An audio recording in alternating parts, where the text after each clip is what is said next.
pregnant women, also for and prevention of fetal alcohol syndrome. You tell us better. What your organization is about? Yeah, you're correct. I'm going to share my screen here and I'll dive right into that. So let me make sure you can see this. And Uh-huh. all right, looking We're good. seeing the whole Yeah, I've got your to get to the whole slideshow screen. from Yeah, the beginning. Okay, how's that looking? better. Okay, I'll get started. Well, welcome everyone.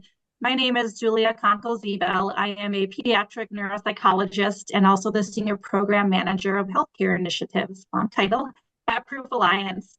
So as part of my role, I lead our FASD diagnostic clinic here at Proof Alliance, and I also provide diagnostic training to clinicians throughout the country on FASD.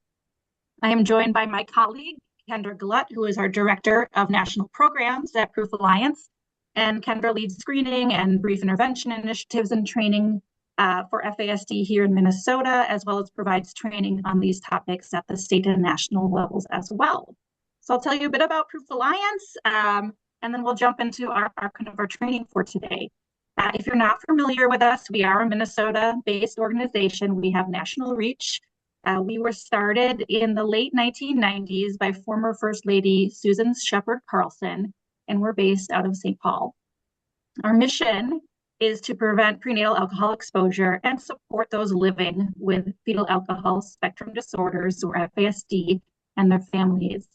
And within Proof Alliance, we have a lot going on. We have an FASD diagnostic clinic. We also provide, again, this professional training for healthcare providers, educators, social workers. We have a prevention department and education services, and we also have support services for families and caregivers. And we're also involved in advocacy at state and national levels. Today, our objectives are really threefold. I want to explain the need for prenatal alcohol exposure screening, and we'll touch briefly on some brief intervention as well. But really, I want to help you to build your confidence in incorporating these practices into your clinical visits as needed, or strengthening your practice, strengthening these practices if already a part of your visits. And I really would like you to leave here feeling like you have some referrals or additional information in your back pocket and know where to send patients who may screen positive for alcohol use during pregnancy, or on the family medicine side, or you have a patient who has experienced prenatal alcohol exposure. So I have a lot of information. I'll be moving quickly, and Kendra and I will be sharing for about 30 to 40 minutes, leaving hopefully a little room for questions as well. Okay, and before we jump into screening and intervention and action steps, I just want to set the stage regarding prenatal alcohol exposure and FASD here in the United States.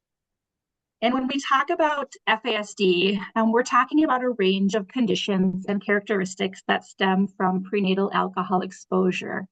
As with other developmental and neurodevelopmental disorders, characteristics of FASD can include developmental delays, such as cognitive, learning, language, motor, and behavioral regulation challenges. FASD is the most common preventable intellectual and developmental disability in the US. Recent studies, including Minnesota-based studies that Proof has taken on in partnership with Minnesota Community Measurement and other program measurement organizations such as Wilder Research, has found that healthcare providers' knowledge and training around FASD is often fairly low, with significant gaps. So we'll return to some of these knowledge gaps as we go and as we discuss screening later in our presentation. This chart is busy and it's challenging to read, but really I just put it up here to point out that alcohol can impact fetal development at any point across gestation. And because there is no established safe level or safe period of alcohol exposure, the public health message remains that no amount of alcohol is known to be safe during pregnancy. And compared to other substances, alcohol is one of the most detrimental to the developing fetal brain. It's uniquely harmful in pregnancy due to its ability to cross the placenta, disrupt the critical developmental processes, and cause irreversible lifelong deficits. Okay, we know that alcohol at any point in gestation, it increases risk, but we also know that not everyone exposed to alcohol prenatally will develop a fetal alcohol spectrum disorder. Approximately 1 in 13 infants exposed prenatally to alcohol will develop an FASD. So there are a variety of factors that affect how alcohol exposure can impact the developing fetus. We know there's, again, no safe amount known to drink during pregnancy, but we do know that the more alcohol exposure there is, the more the risk does increase that the child will be impacted. Binge drinking has been found to be particularly harmful to fetal development. Genetics can also influence how much the child will be impacted by prenatal alcohol exposures. Twin studies have really shown us that even with similar amounts of alcohol exposure, the impact for one child can be different, such that fetal genetics and metabolism are also playing roles in the development of FASD.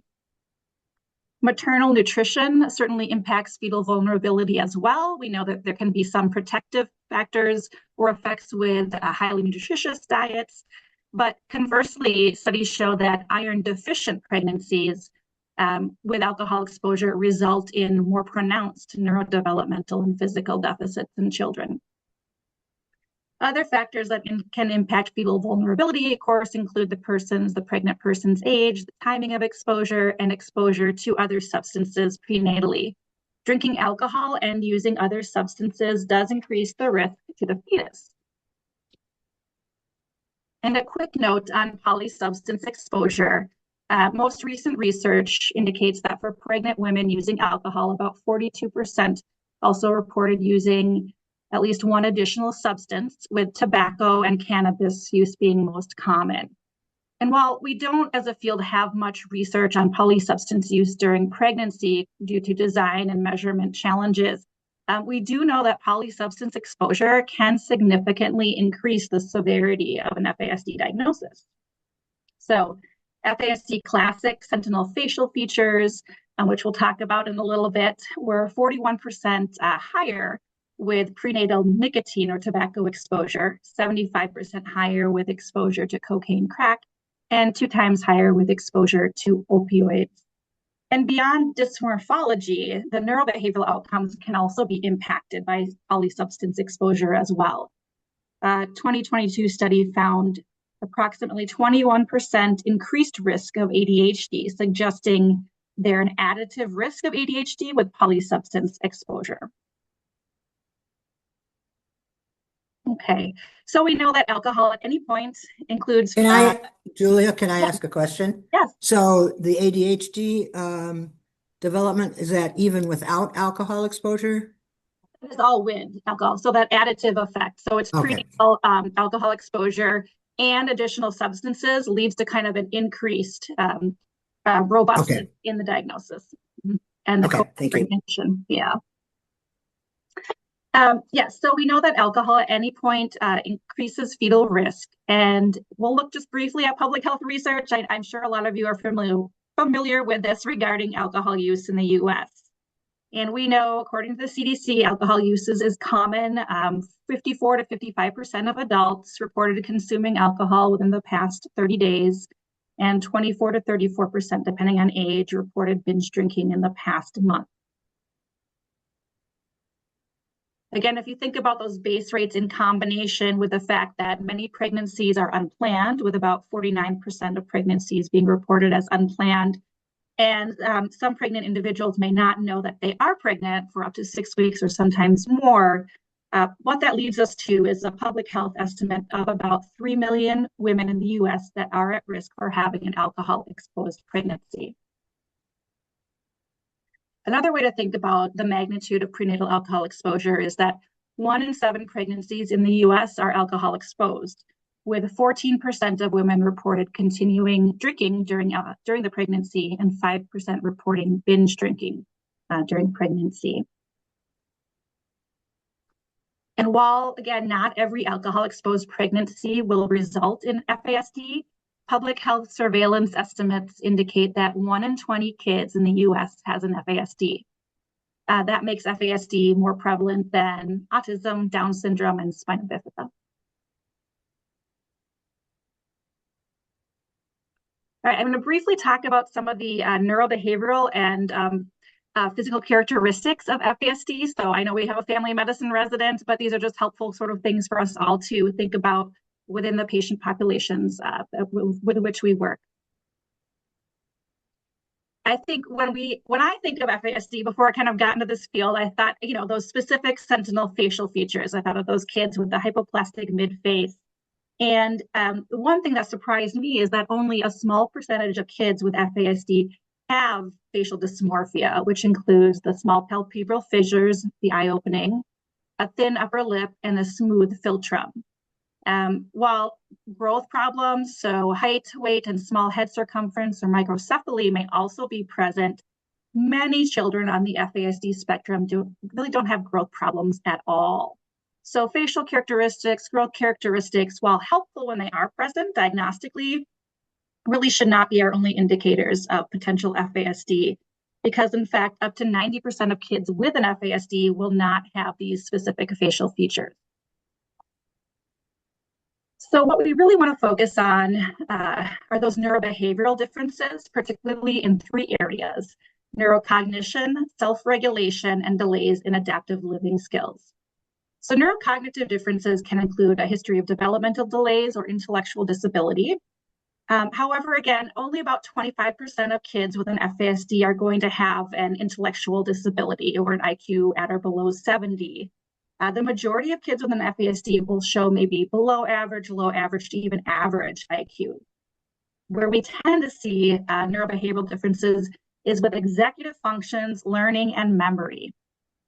So executive functions can look a lot like self-regulation challenges, including problems with self-soothing and sleep for young kids, and behavioral regulation as well for older children, as well as learning problems, attention and impulse control difficulties, trouble waiting their turn, following rules when they're in a school environment, and difficulty with some of that cause and effect problem solving.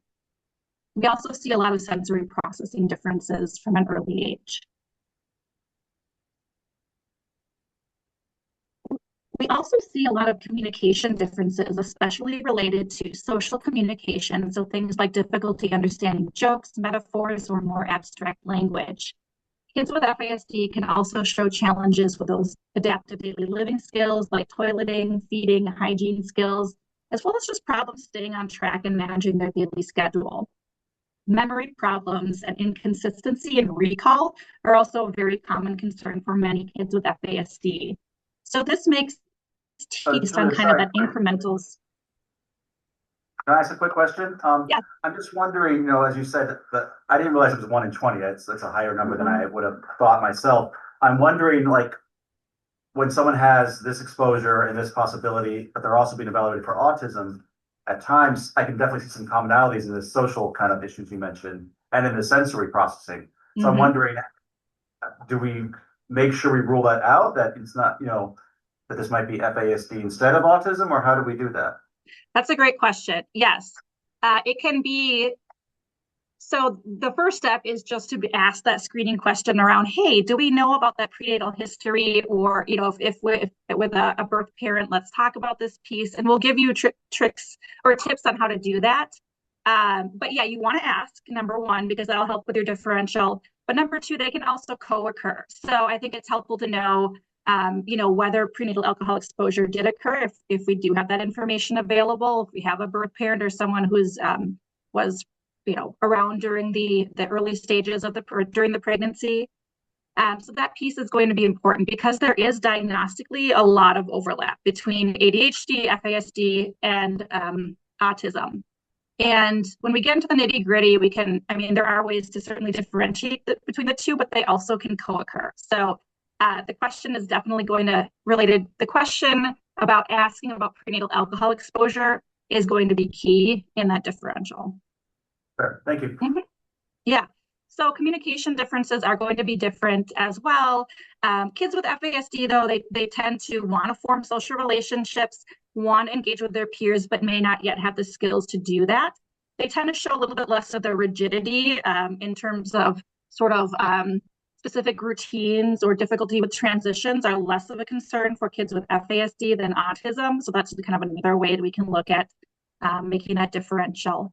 Memory problems and inconsistency in learning tend to be more, show up more in FASD than they would, for instance, in an ASD or ADHD. A lot of times what we hear is that, some days a child with an FASD is really kind of moving forward. They've got a list of 10 spelling words, they've got them down. Parents like, wow, they've got this information, great. The next day, they're struggling to recall maybe even a few of those spelling words.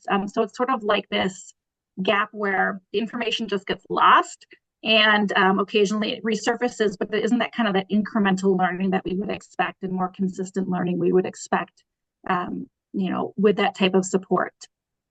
Other common concerns can be difficulty learning from consequences, so kind of making the same mistake over and over again, or not connecting an action to a consequence. Low academic performance for their intellectual level, and visual spatial balance coordination and sensory issues as well. And again, we just talked about how this can certainly overlap. So I think, again, when we think about prevalence, we want to be asking the question around prenatal alcohol exposure, because FASD can certainly be misdiagnosed as ADHD or autism. I'd say, I think about 85% of the kids I see come in with an ADHD diagnosis already, but something's not quite clicking there. They're not benefiting from treatment intervention in terms of more the behavioral supports and structures, and sometimes they're not even benefiting from medication. So we really want to be asking that question when we're thinking about any neurodevelopmental difference in a child. Okay, moving on, we've covered risk factors related to prenatal alcohol exposure. We talked about characteristics of FASD. We're going to go back to screening now. All major health organizations, the CDC, ACOG, AAP, recommend universal screening for alcohol during pregnancy. And screening generally does occur. However, the CDC's provided information indicating that still about 20% of pregnant patients were not screened for alcohol use. And even more so, only 16% who were screened reported that they were advised by a healthcare provider to stop drinking or reduce their alcohol use. So the message is not, even if screening is occurring, the messaging and the health education is not happening.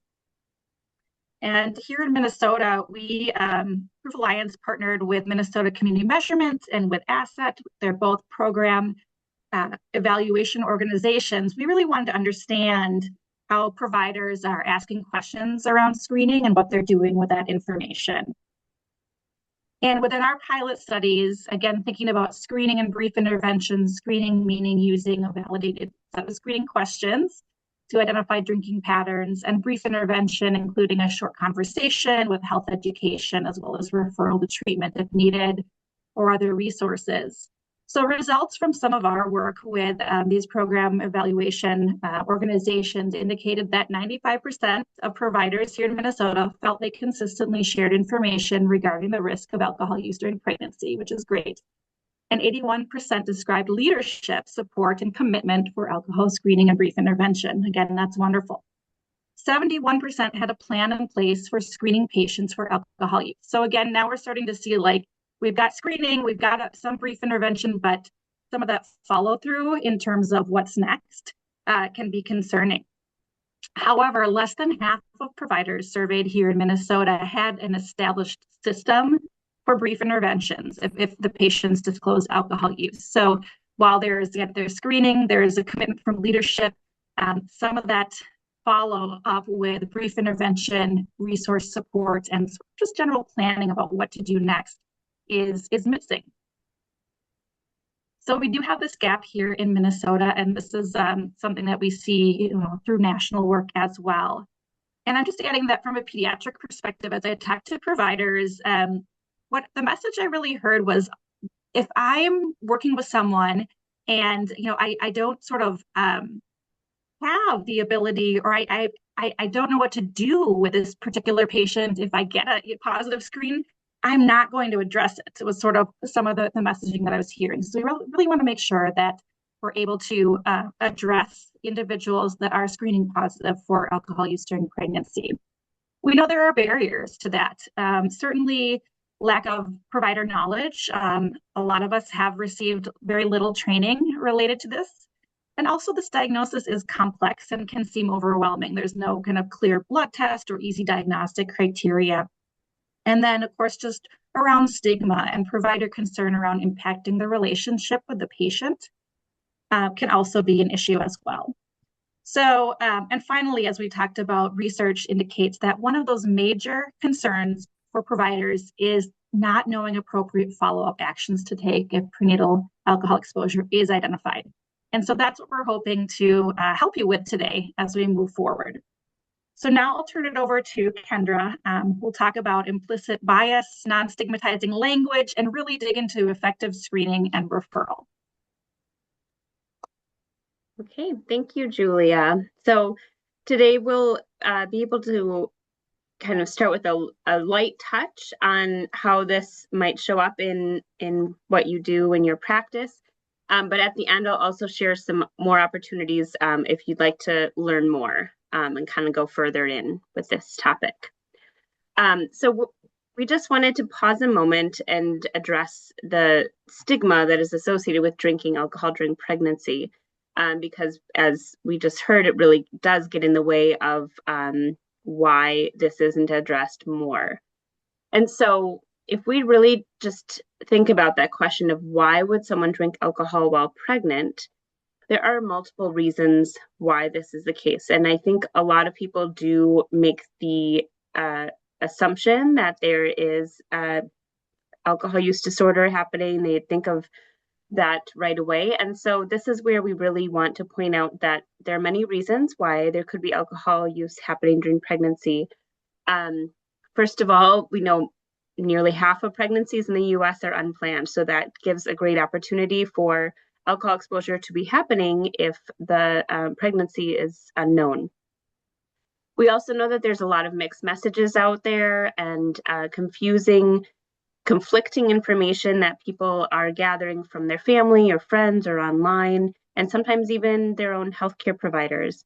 And so we have to help them sort through the mixed messages and also combat the fact that we know alcohol is very prevalent throughout our society and shows up in a lot of cultures and spaces where it makes it even more difficult to have the correct information and then also follow through with it, even if you are not dealing with an alcohol use disorder.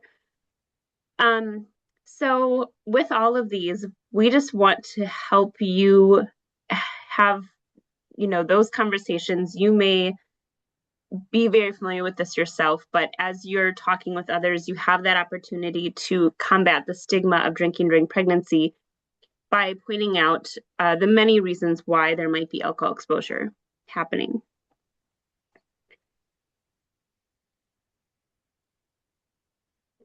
We also want to think about that question, who would drink alcohol when they're pregnant? So this is where we want to emphasize that FASD occurs in all communities, races, ethnicities, socioeconomic groups, neighborhoods. It's not specific to one certain area or population.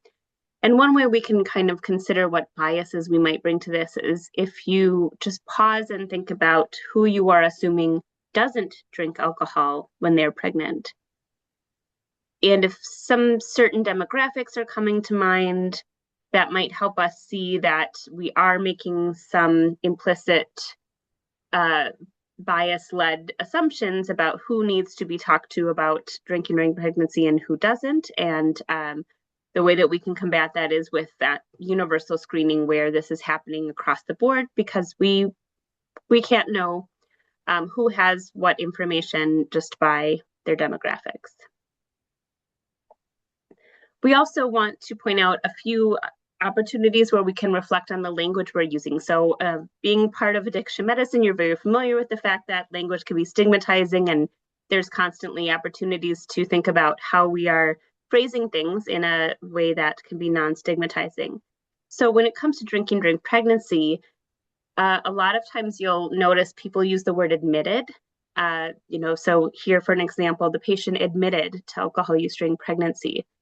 And by using that word admitted, we're really linking that to, that they're confessing to wrongdoing. And you can see how that easily is linked to that feeling of shame that should be associated with drinking during pregnancy. So we would suggest, instead of admitted, to replace it with maybe they confirmed prenatal alcohol exposure, they disclosed prenatal alcohol exposure, but try to pay attention to if you're using admitted. Some of these other examples just kind of reframe the cause of FASD. You can see the example, FASD is caused by a woman drinking alcohol while pregnant. Feels a little different when you say FASD is caused by prenatal alcohol exposure. So taking the emphasis on it was a woman that did this during her pregnancy and just saying there's an exposure that happened and now there's FASD can also remove a lot of that feeling of pointing fingers and blame. So similarly, child of a mother who drank during pregnancy can be rephrased as the child was exposed to alcohol prenatally. And then we also have this opportunity to notice when we say things like an FASD kid, and also want to think about using person-first language, because by just saying simply something like a child with an FASD, it helps us remember that there's more to that child than having an FASD. So this one more opportunity to use person-first language. So these are some screening prompts that might help as you're entering into this conversation. And depending on who your patient population is and what the setting is, these might just provide some examples, and you can, of course, make them your own. But I'll just read through these in case they're hard for you to see them all on the screen there in the room. Just some examples. We ask these questions of everyone. FASD is more common than people think. By emphasizing that we're asking all people, that really does also reaffirm that you're not asking them because you're judging them and you're singling them out. This is something we just do across the board for everyone. It helps us to identify anything that could affect your child as early as possible. Not all children exposed to alcohol during pregnancy have problems, and we cannot predict who will and who will not, so we want to follow those children closely. Drinking alcohol at any time during pregnancy can have an impact on learning, mental health, behavior, or other health concerns, and many people drink alcohol before they even know that they are pregnant. Just because you may have consumed alcohol before you knew you were pregnant, it does not guarantee your child has an FASD. But if they do, there's a lot we can do to help. So really emphasizing they're not alone in this and that we can provide support and you're on their side, and we'll move forward as a team. We also know there are a lot of concerns that they're bringing into this conversation. Where does this information go? Why are they asking? Is this a trusting relationship where I can share this? So by being transparent and explaining what will happen with the information and how you're there to support them, you can remove that fear of the unknown and really help move into the place of working together. Do you have any suggestions on phrasing around that too? Because there have been some law changes over time. Yes. So I think as far as that goes, just to be very clear with why you're asking. It's not punitive. We're not asking in order to take your baby away and get you in trouble. We're asking so that we can move forward and support you and your child. Depending on, if it's during pregnancy, there's support that you can link them to during pregnancy. If it's after baby's born, there's support we can provide. At this time in Minnesota, it is always important to follow, because as you said, the laws do change. At this time, if alcohol use is happening during pregnancy, it's not a mandated reported substance as long as they're getting prenatal care. That, of course, always offers the option of reporting, but it's not mandated.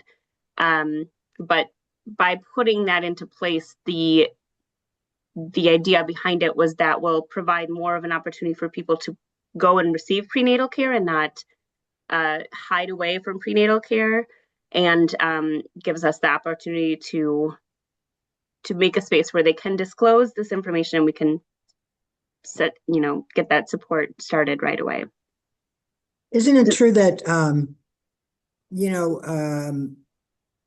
healthcare providers, if the patient is coming to you and you're working with them, for prenatal care or whatever, that you don't have to report them as long as you are part of their treatment team? That's the understanding of how it Yes. is in Minnesota right now. That's an Correct. exception as far as mandatory reporting. Yeah. Yep. Or if they drop out of care, that's a different story. Right. Right. Yes, you're all well familiar, so that's great to hear. All right, so as far as, going forward, sometimes you can make individual changes on how you're reflecting on those potential biases and language you're using and what resources you have available. But if you're part of an opportunity to be part of larger scale change, if you're in a setting where universal screening for prenatal alcohol use isn't happening, there's definitely opportunity there. And then, as we saw, many places may be screening, but then they don't have the follow-up. So what's the protocol if there is a positive screening result, and what are the resources available? So if you're not working directly with pregnant patients, but you're on the receiving end of referral, this might be a place where you can strengthen those relationships so that they, on both ends, you are connected. So I'll give this a light touch, and know that at Proof Alliance we have opportunities for you to dig into this more, but for today, we'll just start out. I've already talked about universal screening. It's not just our opinion. You can see how many other places endorse universal screening and how important that is. And when we did look at that data that we were gathering from Minnesota, we were curious how people were screening for alcohol use among pregnant patients. Some of them were using an evidence-based tool, but we were surprised at how many, over half, were either using homegrown questions that they created themselves or a combination. Maybe they used an evidence-based tool, but then built off of that or added more. So it really is a mix of ways that information is being gathered.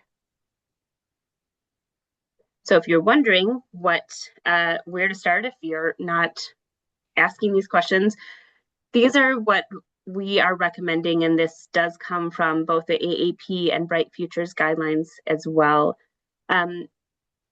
As you can see, we're not going to recommend a yes/no question. That's the easiest way to not have an opportunity to delve a little further. Alcohol use during pregnancy, yes, no, doesn't give us an opening for any sort of conversation.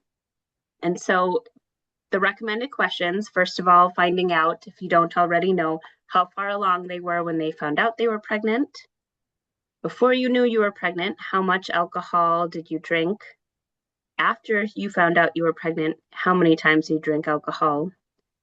And then also during your pregnancy, how many times have you had 4 or more drinks in a day? So as you can see, by phrasing it this way, it doesn't assume that they stopped as soon as they found out they're pregnant. It gives an opportunity for someone to say, well, now I only drink this much, once I found out, and maybe they reduced alcohol, but there's still alcohol use happening. Of course, the last question is looking at if there's binge drinking happening.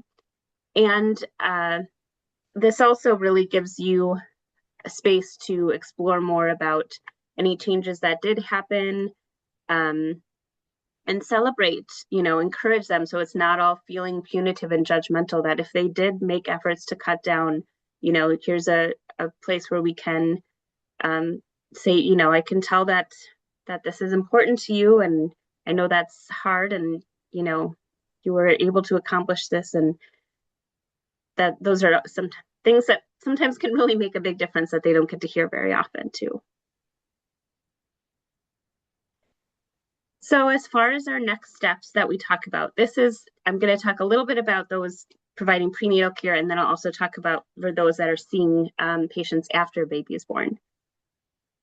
So for those that we talk to during prenatal care, we're going to start with that screening and brief intervention. So we know brief intervention is really a high impact preventative service and can be very impactful in that, the few moments it takes to explain why you're asking and the importance of not drinking during pregnancy, that might be all that some patients need. But as we know, sometimes there's more. So that's where we get into expert. And I won't spend much time on this, only to emphasize many of you with where you're coming in today are more on the refer to treatment side of things. And so that's where we would really like to see that connection between those screening and those referring to you. So these are resources that we provide. We can just go to the next slide. Codes that are available if people are doing screening and brief intervention and aren't aware that they can code for it. We wanted to make sure that was clear. But then we really want to talk about documenting and monitoring. So this is more, now we're going to move to if you're seeing kids or family members after baby is born.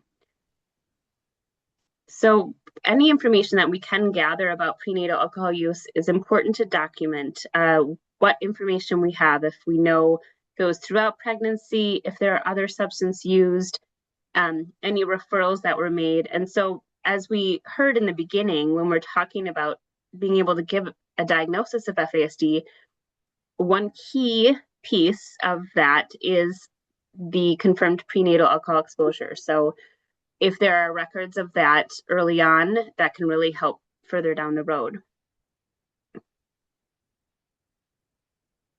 So if the question is asked if there was any prenatal alcohol exposure and the answer is no, there was not any, document and monitor and rescreen as needed, because sometimes this isn't just a one-time conversation. As people are reflecting, they're learning about FASD, they're noticing some behaviors, they have a trusting, open relationship with you, they might be open again to say, you know what, I gave it some thought and I'd like to, actually talk more about that, or you give it some time and revisit when it's appropriate as well. So just know that this might not just be a one-time conversation. And we also want to monitor because if there is no alcohol exposure reported, but we are noticing the behavioral indications or cognitive delays, that might also be, now the child is 5 and is struggling in school, let's revisit any prenatal exposures and can open that conversation up again.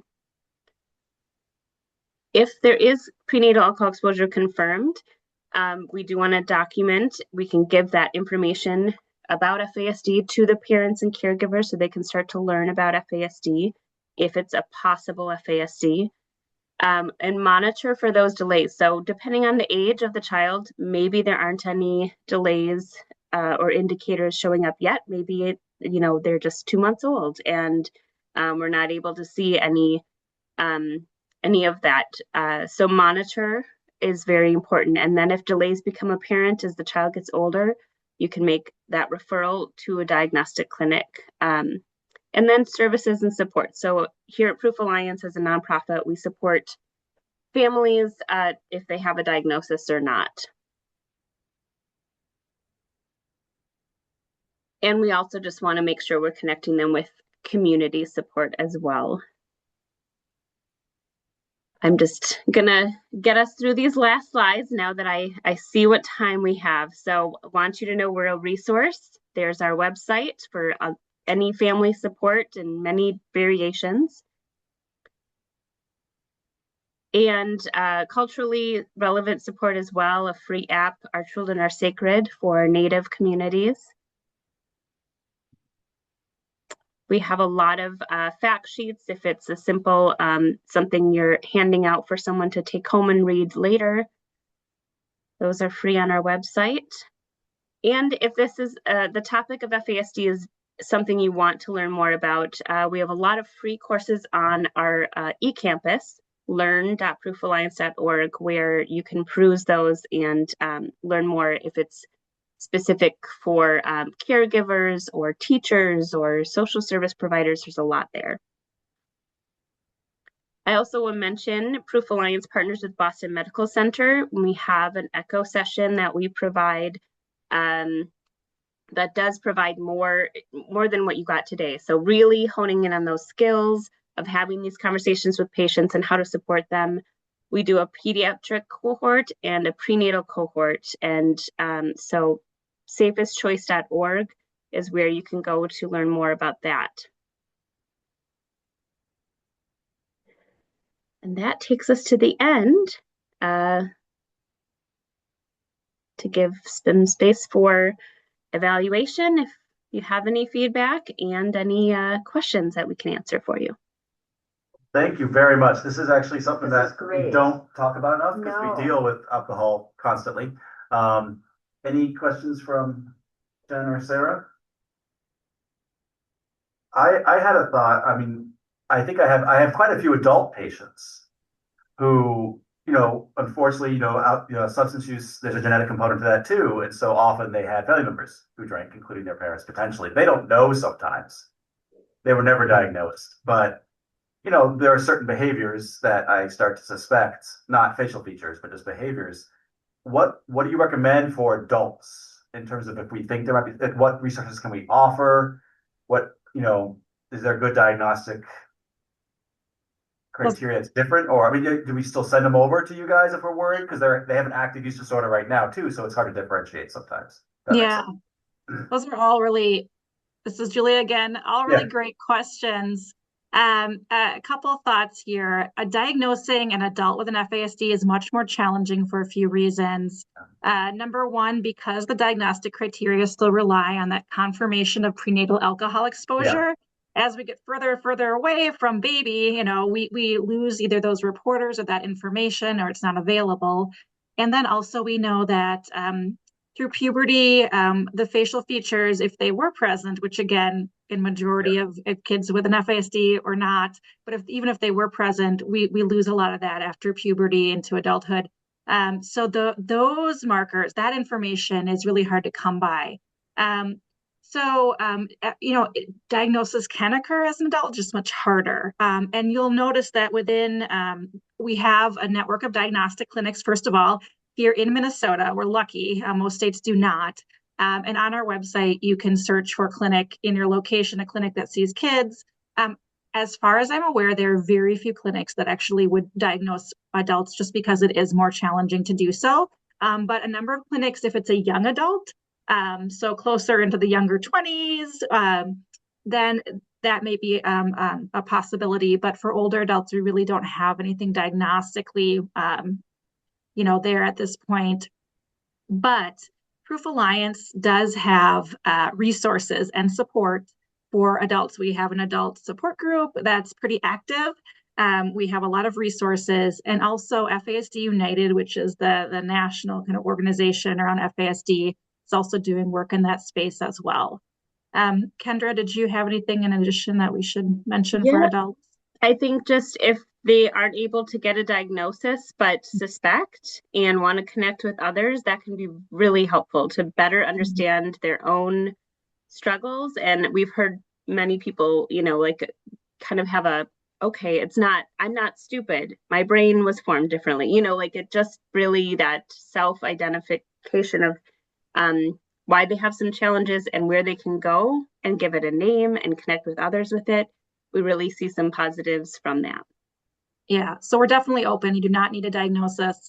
And we do know that, individuals who have a substance use disorder, alcohol use disorder, are more likely to have parents who have had an alcohol use disorder. And so we know that their FASD is just a higher rate there within that kind of community as well. And that's often compounded if they had early substance use themselves in their own development. Yes. It's right. It gets so hard to diagnose later in life. It is. That being said, having the support groups is someone we're kind of seen enough to consider. Thank you so much. That helps. Mm-hmm.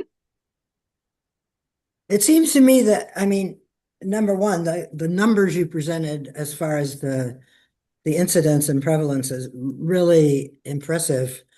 And it seems like we're not picking them up, or we're not identifying them very well. But it also sounded to me like it's very, it's variable how much alcohol or whether and what sort of developmental delays you might see, what the mental health, cognitive dysfunction, and all those things are all overlapping with a lot of different illnesses. And so it's a little bit, the diagnosis seems a little bit vague, I guess is the word. I mean, it's not like, you don't see the same thing in every kid. You don't see deficits with X amount of alcohol in every kid. So how do we improve on that? I mean, how do we, for clinicians, in the community, how do they, so even if a mother drank some during their pregnancy, that doesn't mean their kid's for sure going to have it, right? So how do you, is there Yeah. any way to kind of be a little bit more certain or?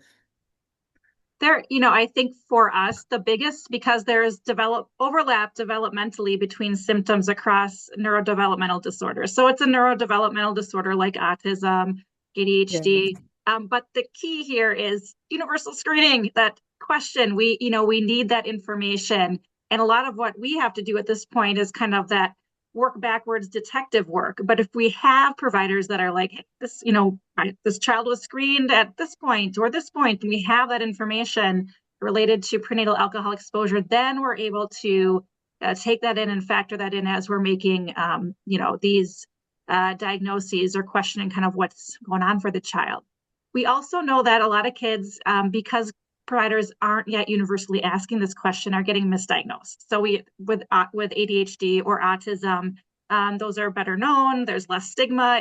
I won't say they're easier to diagnose necessarily, but you don't have that kind of piece where you need that confirmation of prenatal alcohol exposure. So the other thing that I see is if kids are not responding to kind of some of those evidence-based or more of those typical treatments for ADHD and autism, it's great to reconnect, start asking those questions. Later is better than never, and see if that we may be able to, that's how we actually end up seeing a lot of the kids in clinic, is they're coming in because, that ADHD diagnosis or it's whatever oppositional defiant disorder is just not quite covering what's going on for them. Yeah, but it does, I think, make it, I mean, it's harder to diagnose because even if the mother did have some alcohol use, that doesn't necessarily mean that's what's going on with the Correct. kid. No, but we know it's a risk factor, so it's helpful information. But you're right, it's not, Yes. it's not, one-to-one. So you're correct. And the diagnostic criteria involve both medical components and a neuropsychological evaluation. We know that's very clunky and it's resource heavy and time intensive for families. So as a field, kind of similar with autism, we're really looking at the diagnostic criteria and looking to use more of a decision tree around that model, because it's this full sort of neurodevelopmental diagnostic approach is not needed for everyone, and we're missing so many kids and young adults as well. So you guys provide diagnostic assessments We do it in your clinic, I presume. So if we have somebody that we're thinking at all might be FASD, we could send them to you. Yep. Or even our website, we've got about, depending on how it's broken down, there are about 7 to 10 clinics within Minnesota, including the University of Minnesota. Pediatric neuropsychology has an FASD diagnostic clinic as well. So we actually have probably, more resources, I'd say, than any other state out there in terms of diagnosis. But on our website, you can search up clinics, and so you can figure out what might be the best fit too. Yeah, good to know. The screening questions that you mentioned, did they come from somewhere, or are these questions that you pulled together as thinking that these are the best questions to ask? Yeah, they are from the Bright Futures, guidelines guidelines as well as the AAP. So Okay. we have the American Academy of Pediatrics had Was that the Pro FASD tool or was that something screening different? guidelines. Was that the same thing as the Pro tool you mentioned in one of your surveys, or is that a different set of questions? I'm not familiar with the Pro. Got it. It is not like a designated, like we would like it to have like the Okay. Blink tool. It is just the guidelines that Okay. have come out. Gotcha. Got it. Okay, perfect. Thank you very much. Mhm. Well, This thank is you. certainly an important public health issue and really overlooked, I think, as you pointed out. So I really appreciate you coming. I didn't even know you existed, before this. So, it's very helpful to hear what you do and what the resources are out there. We didn't know either before Melissa. Yes. So, and we'd love to connect more. I know we've talked before about having, didactics and stuff with our fellowship, and I'd love to grow that connection. So thank you very much for taking the time. Wonderful. It was nice to meet you all. Thank you. Yeah. Yes, Well, thank you. Thank care. you so much. Thank you.